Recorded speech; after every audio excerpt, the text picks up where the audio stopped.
This was the first pair of pliers that they recommended us use. The only thing that I wish that I would have done, these are just some of the ones that we tried and used.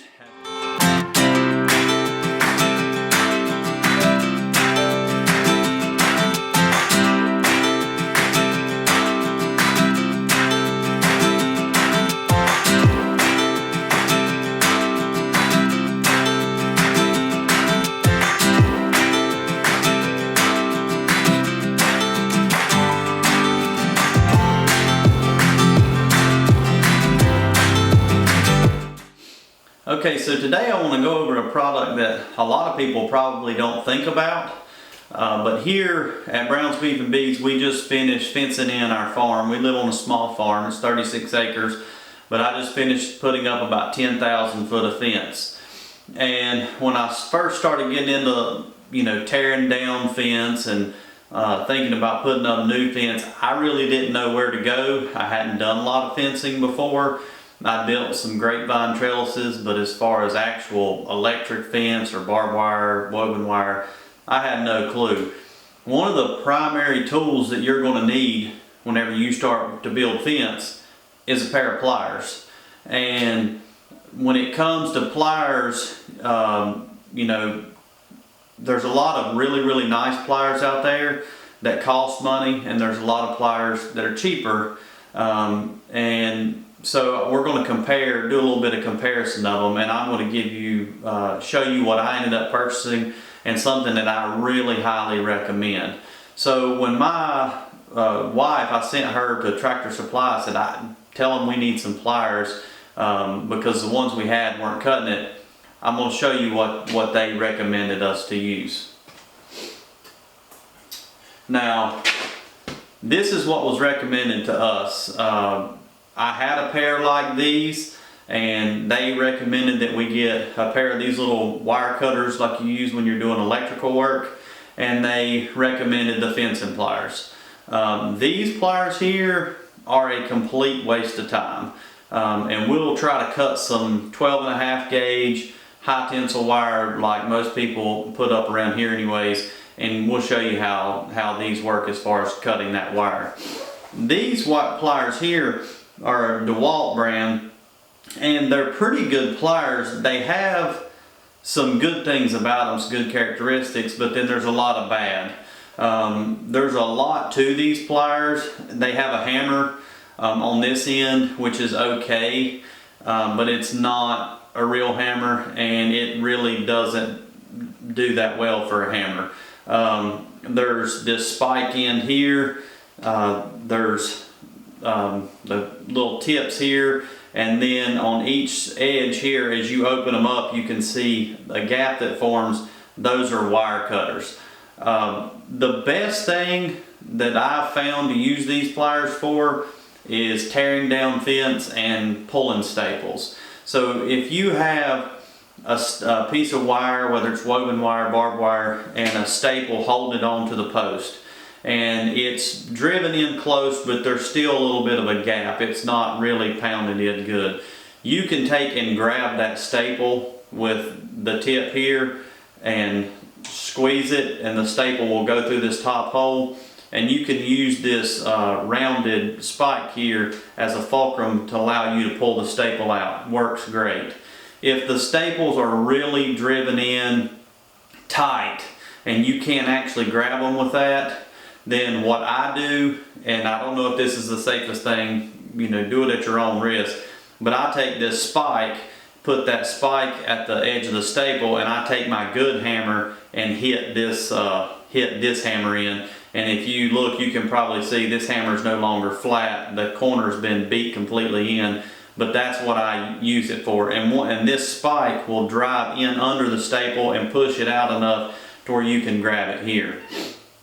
Now it's got some other little holes here and grippers here that I've used to tighten various little bolts. If I was putting in a switch on my electric fence and I needed something to tighten bolts with, I would use this. Terrible when it comes to cutting wire. I had bad wrists, and it got to the point where my wrists were really hurting just from the amount of strain I was having to use, and the jarring when these things are actually cutting the wire. So let's grab a piece of wire here, and I'll show you how hard it is to cut wire with both of these pairs of pliers. So we have just a piece of 12.5 gauge electric fence wire. This was the first pair of pliers that they recommended us use. So if you put these pliers on there and try to cut it, you can't cut it. I mean, you can squeeze as hard as you want. I barely even made a dent in this wire. So these, complete crap. Don't waste your money on buying these type of pliers unless you're doing wiring in your house. These pliers will cut the wire, but it's very, very difficult. So again, you have to open them up till you get the pieces where you can slide it in, and then you have to squeeze. Now we'll try with one hand first, because I have bad wrists. See, I can't do it with one hand, but if I use two, I can cut it. And you hear how loud that was and the jarring, how much pressure I had to use. So I don't recommend these for that reason. Now, there is a pair of pliers that I really do like, and I found these pliers on Kencode.com's website. Now, just for full disclosure, I don't get paid for anything that I recommend on my channel, and if I did, I would let you guys know about it. But these things have been worth their weight in gold. I used the DeWalt pliers for a little bit, but I put up 10,000 foot of fence here and did a lot of other projects around my house, and this is all that I've used exclusively. These pliers, on the other hand, cut electric fencing very easily with no problem. One hand. It doesn't matter if it's woven wire, electric fence, anything. It cuts it. The name brand is, I don't exactly know how you say it. I call them Knipex. It's Knipex. I bought the 8-inch cutters with the recess. You're probably not going to be able to see it, but back here in the back there's a little bit of a recess. And these have worked really, really well. The only thing that I wish that I would have done, these pliers are not cheap. This pair of 8-inch pliers was $62 on Kencode.com. But now that I've had them, I would pay them $150 if I had to, versus using the other types of pliers that I've had in the past. The only thing that I wished I had done was gotten the spring. When I bought my pliers initially, I didn't think that I would want the spring, because my vision of the spring was, you know, the pliers would constantly stay out this way. I'm trying to cut a piece of wire and I'm constantly having to stick my thumb up here and try to mash the pliers down, and it would be a problem. And that may very well be the case. I've not used any of the pliers with the spring. But if you're tearing down fence, and you're, especially woven wire, where you have to cut 8, 10, 12 wires to cut all the way through the piece, you will wear blisters on your hands. The way I have to hold them, I hold them to where I'm constantly, when I open my hands and my fingers push the pliers open, you end up wearing blisters on your fingers, because every time you cut a piece of wire, then you're having to use your fingers to open the pliers back up. And if you've got your hands full, it's just really, really hard to do, and it becomes cumbersome and aggravating just having to constantly open them up. It would be nice to have the spring to where when I cut the wire, they would automatically open back up, and instead of having to cut, open, I could just cut all the way down. So I highly recommend these pliers if you're going to be starting a fencing project. They have not come anywhere close to being dull, and they'll cut a lot more than a 12.5 gauge fence wire. So here's some other things that I've had to cut and that these pliers will cut. Stainless steel screws. I've had a couple projects around the house where I've needed to cut screws, and they cut them pretty easily. So I mean, that's stainless steel. that they cut no problem. I'm not having to strain with that. Fence staples, I've had to cut some fence staples or cut pieces off of them.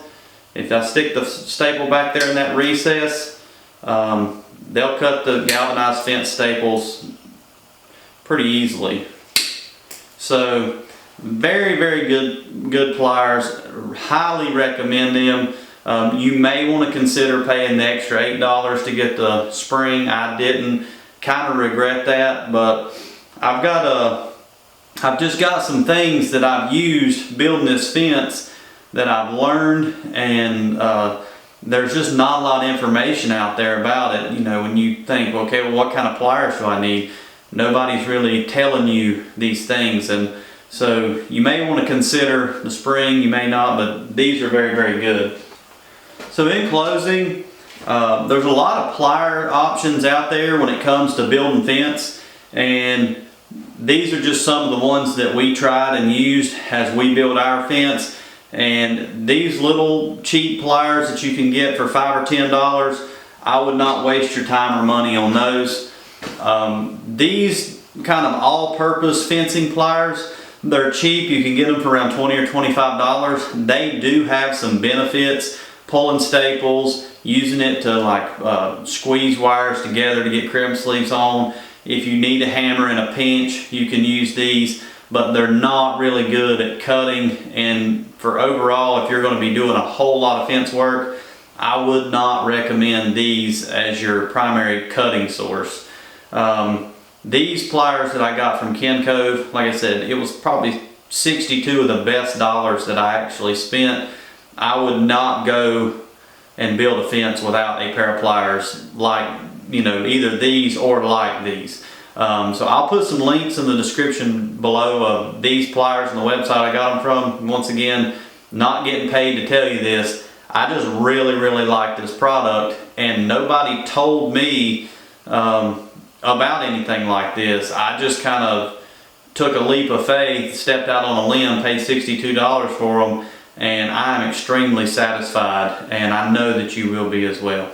So be looking out for some more videos. Since we built the fence, I've got a lot of things that I learned, a lot of little tricks that I picked up on along the way that made my life easier, that I'm going to try to pass on to some people like yourself that are looking up fencing or fence related videos, and maybe they'll help you out as well.